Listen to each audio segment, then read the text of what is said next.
Chapter 18.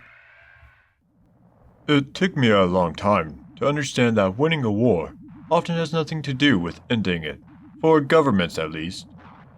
General Arlegan Zay, Director of Special Forces, Grand Army of the Republic, on his recent interest in military history. Karimaru Bastion, Northern Mandalore, 539 days after Geonosis. I don't want you to get upset, Val said, but Vi's not as you remember him. Attain nodded gravely. As they waited for Ahan to land, Val wasn't sure if an emotional shock was a good idea for a pregnant woman so close to term, but he had Rav Brailer here if any of that female stuff needed attending to. Murd followed Attain around, staring fascinated at her belly. He's still fine, and I think I understand post-coma recovery now. Attain said. You have no idea how much medical literature I've read recently, but Murd's worrying me. Brailer flicked her thumbnail against the butt of her blaster, making Murd whip his head around to stare balefully at her. And I can worry Murd, can't I, my little stinkweed? Val felt the need to defend his comrade. Strills have very acute sense. Remember, it knows the baby's coming. As in snack opportunity? As in parenting, Rav. Murd is hermaphroditic, remember? Is capable of being a mother too. And you know how female animals will mother anything. Even you, Wallen. Attain looked up at the first distant throb of a drive decelerating for landing. I really wish Dharma knew right now. I really do. Nearly there, kid. Brailer said, squeezing her shoulders. There'll be a right time soon. But there was probably never a right time for her to see Fi again. Ahan stepped on her dampers, ticking and creaking as the drives cooled, and the cargo hatch eased open. Zhang stepped out, steering Fi on a repulsor chair. I was just passing through, Zhang said, but this crazy Mando Ad said he booked a vacation here. Attain didn't even pause. She rushed up to Fi at a respectable speed for a woman laden with cargo, and flung her arms around him. But he didn't quite have the coordination to respond, and simply flopped his arm over her shoulder. He was wearing Gez Hoken's armor, at least on his upper body. The leg plates probably needed extending. Hoken had been a much shorter man. Justic understood motivation very well. We're going to have to feed you up. Attain said. You're all bone now. Fi said indistinctly. He means physiotherapy, Zhang explained. You might struggle to understand his speech, but give him a stylus and he can manage to write a lot of what he can't say. He has to point to objects, too. He can't find the right words. Oh, and he forgets a lot. But for a dead man, he's doing great. Val found it particularly cruel that Fi, a funny, eloquent lad, had been effectively silenced by the injury. But it was very early days. Growler went over to fuss over him too, but Fi had spotted that Attain had filled out rather a lot in the midsection. He pointed. Attain shrugged. Your eyesight's fine then, Fi. Nevers, I'll tell you later. she said. Let's show you the presidential suite and see what the care droid can do. It's okay, Fi.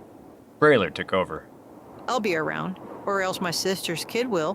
Proper Mando home cooking. That'll put you right faster than any of that Aerotis, Osik. But Fi was still looking at Attain's bump, and Val knew that he had enough recall to draw the very obvious conclusion. Without a major facial movement like a smile, it was hard to gauge his emotional state. But Val couldn't help thinking that it was a little disapproving, and that he might have been trying to say, "You never said." It was too easy to attribute thoughts and words to him. They'd have to take it slowly. Val left Zhang and the ladies to fuss over Fi and went to check on Kosei.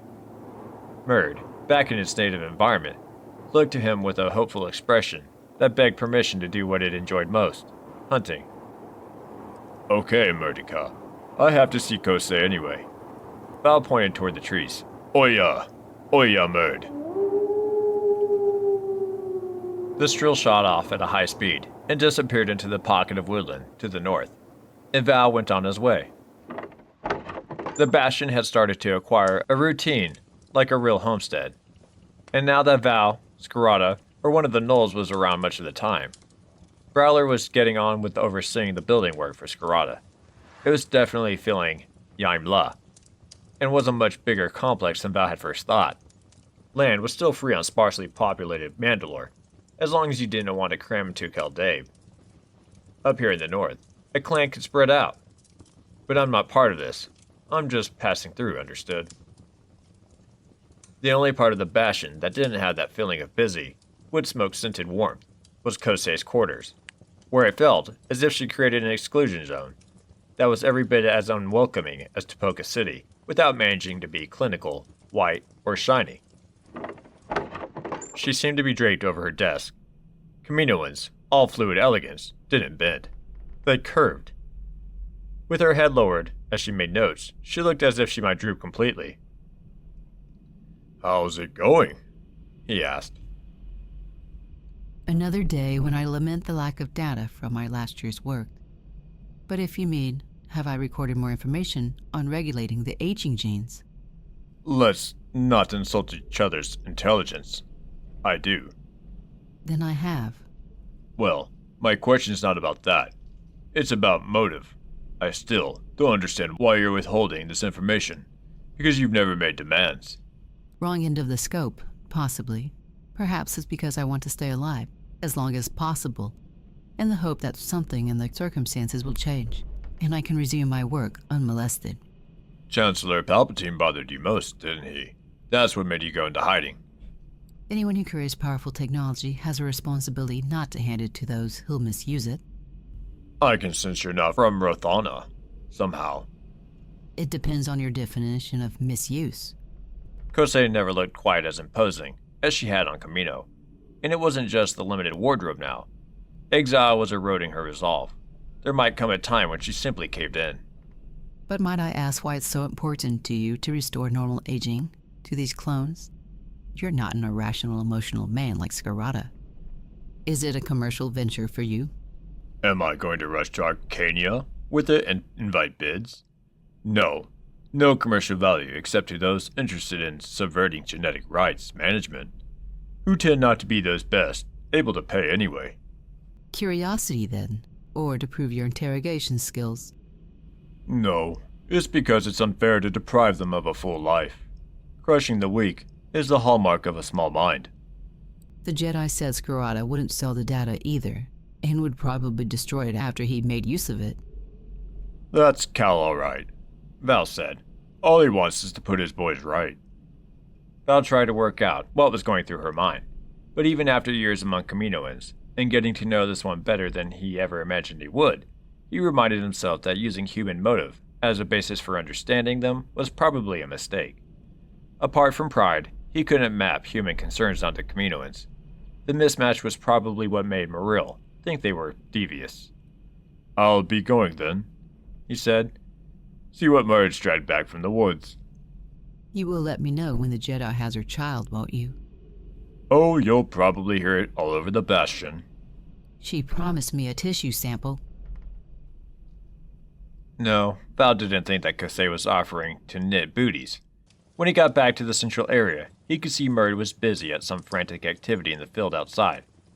Brayler and Jang were watching it, transfixed. He had to go and look. Murd had built a nest. Strills did that.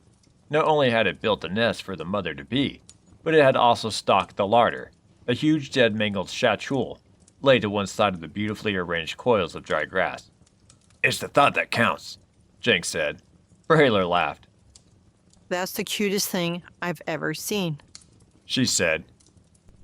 Cute and Stroll in the same sentence. Well, you learn something new every day. How long do they live? Jang asked. I'd heard 3 or 4 times, as long as a normal human. It's true, said Val. It worries me because I don't have a family to pass Merge's care to. You're a big softy, Sergeant. Would you consider taking Murd if anything happened to me? You never seemed quite as repelled by it as your brothers. Jang pulled his "I'm considering it" expression and rocked his head a little. Yes, I always had sinus trouble. Okay. Do I have your word? Yes, you do. Val felt a great deal more positive than he had in years, which showed him how much he worried about the animal. That evening he felt positively benign, joining the others in the main room to speculate on the birth. Brayler's niece Parja, a mechanic, and making a good living for a youngster, showed up to scrutinize Five for the first time. Jang says you're worth fixing up. She said, squatting down to look him in the eye. I do believe he's right. It would have sounded unthinkably callous to anyone but a Mandalorian, but she said it with a smile, and she spent the whole evening being wonderfully attentive to him. It looked like a lot more than tact or pity. Attain, watching protectively, gave Val a totally uncharacteristic wink from across the room. Jedi seemed to have a radar for these things. Contentment could be found in some of the least likely situations, Val thought. He slept well that night, with Murd draped across his feet, on top of the blankets.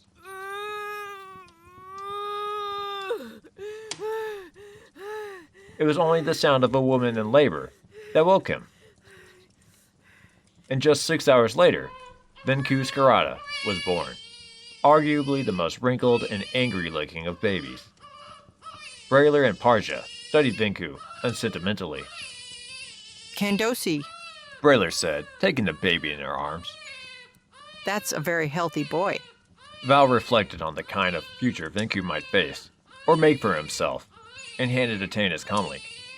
Go on, He said. you know what you have to do next. Attain, tearfully and exhausted, took the device and fumbled with the controls. He didn't even have to remind her. She keyed in Scarata's code right away. And when he answered, she managed to say just one word. Babur. She said, and burst into tears. Grandfather.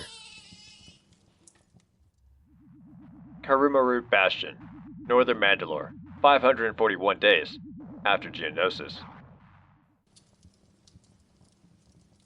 All the way from Coruscant, Scarata remained convinced that he would take Venku from Attain's arms without a second thought, right until he walked into her room and saw that pitiful look on her face. It's okay. She said, I'm tired, and my hormones are all over the place. So if I start crying, just carry on as if nothing's happened. I haven't changed my mind or anything. Scarata leaned over to look at Venku. Then Attain held the kid up for him to take. There you go, Babur. Venku's beautiful, Scarata said. He really is. His biological kids must have had their own families by now. And maybe he had a great-grandchildren out there somewhere. But this was the first grandson he could actually hold and call his own. Venku. Yes, that's you, isn't it? Yes, it is. Venku. The baby was too young to respond to cooing and tickling.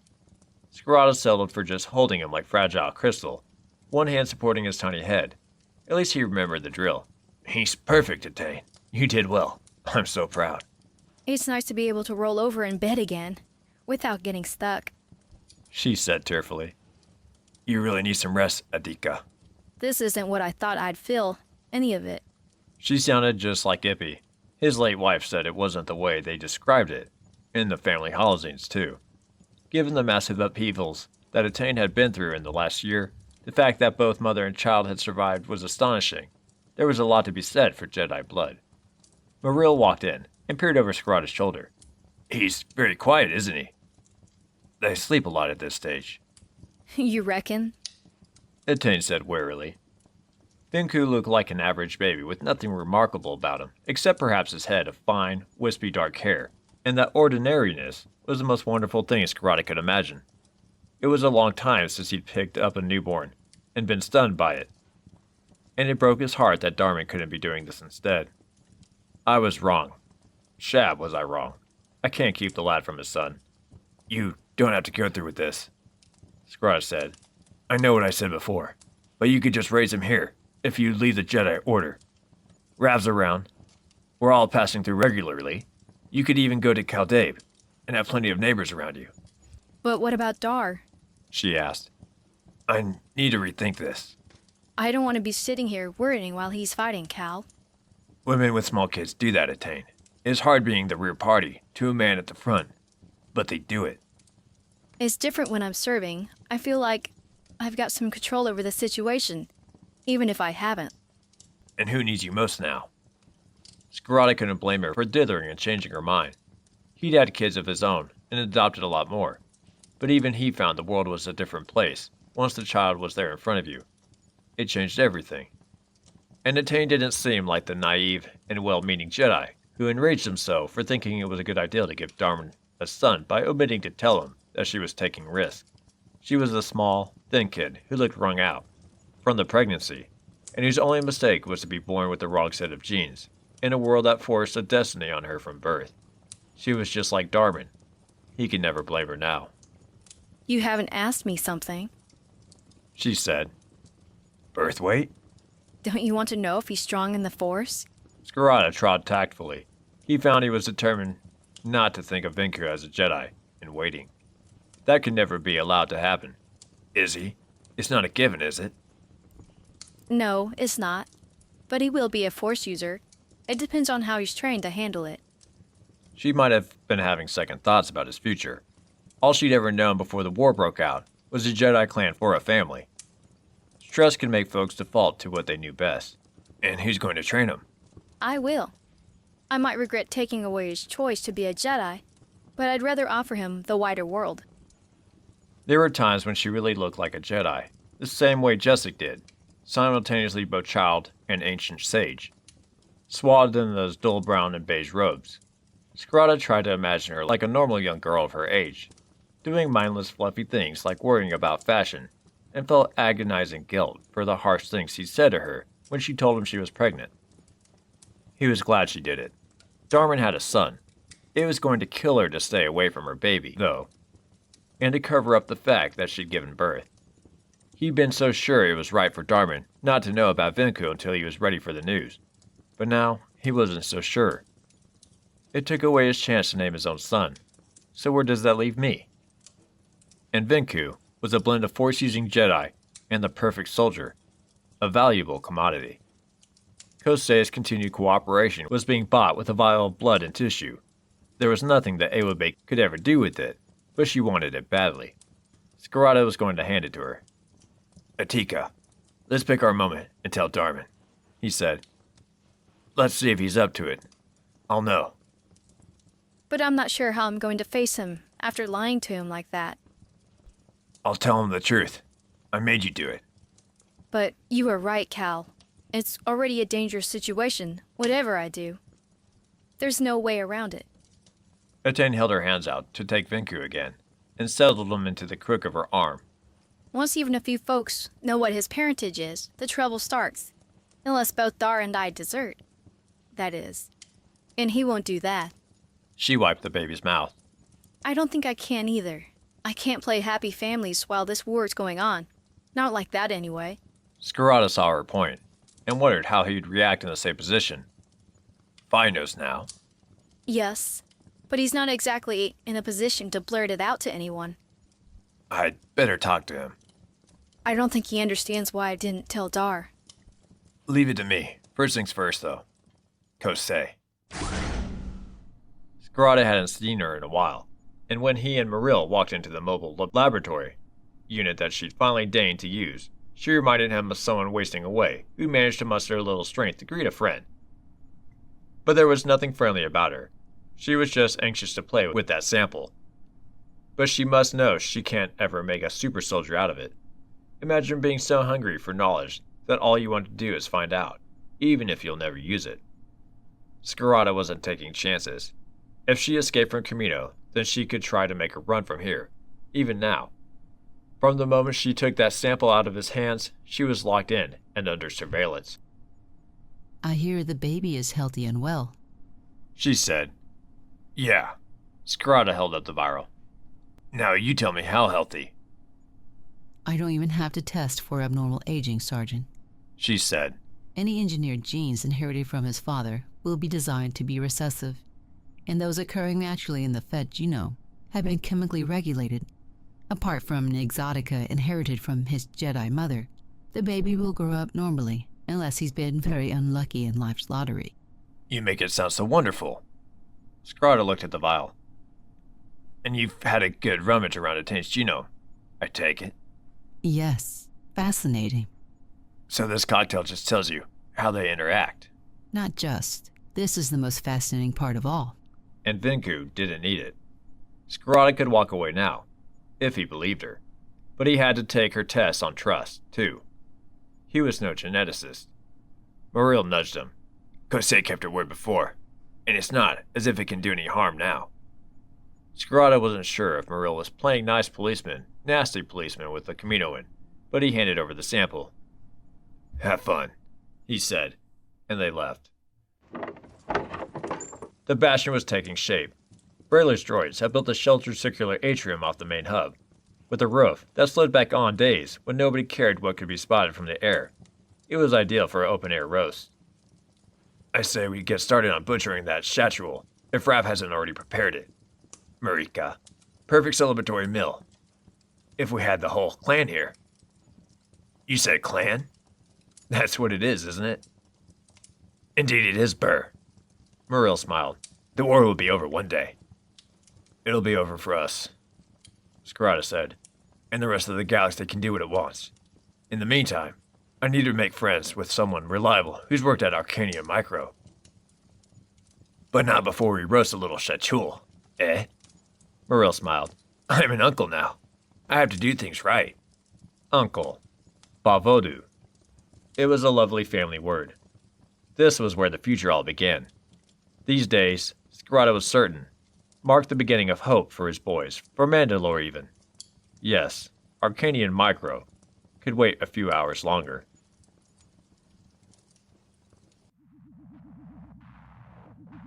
Karimaru Bastion, Northern Mandalore, 545 days after Geonosis.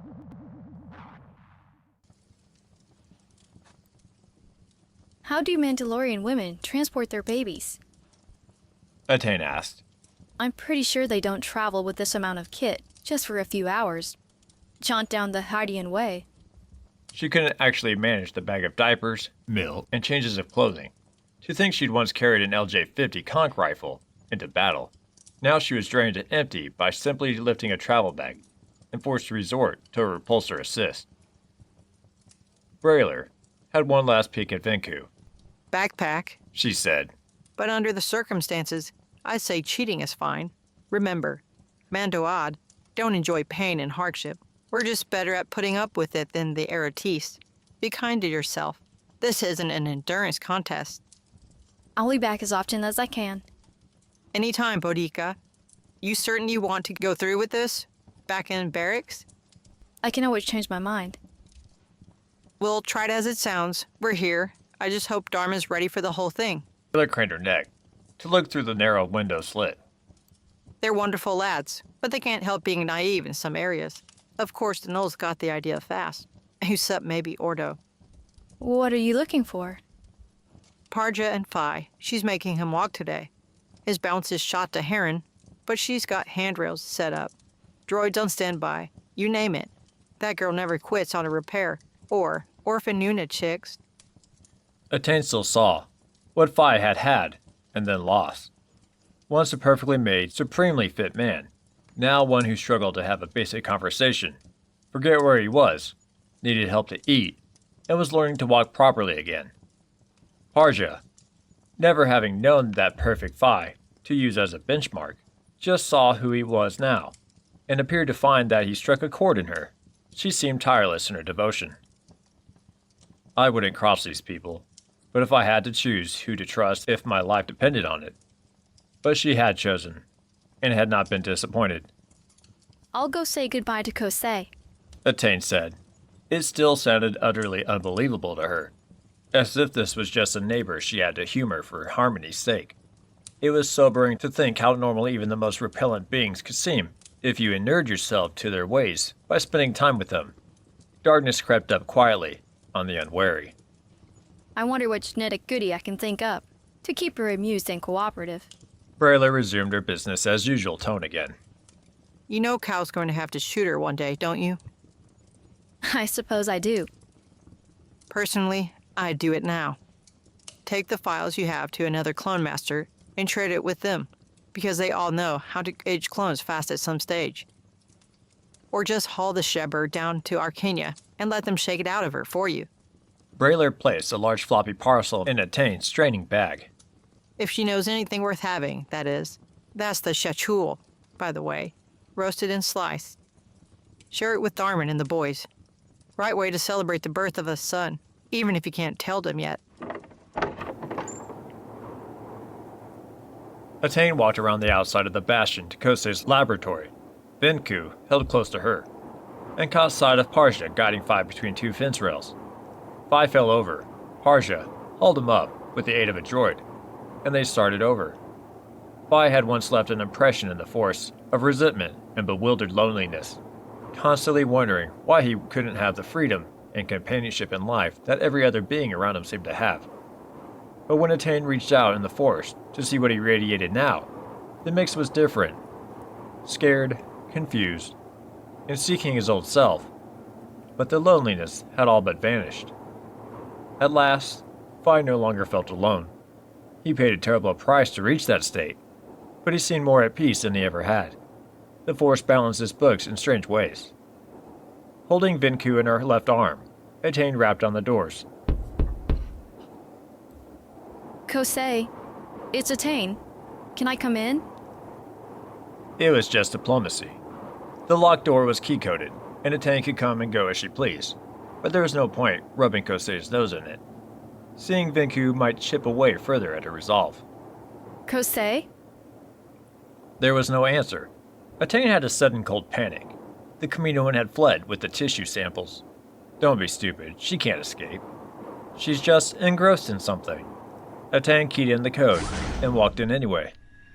Kosei had indeed fled, but she'd escaped to where nobody could follow, taking whatever knowledge she had with her.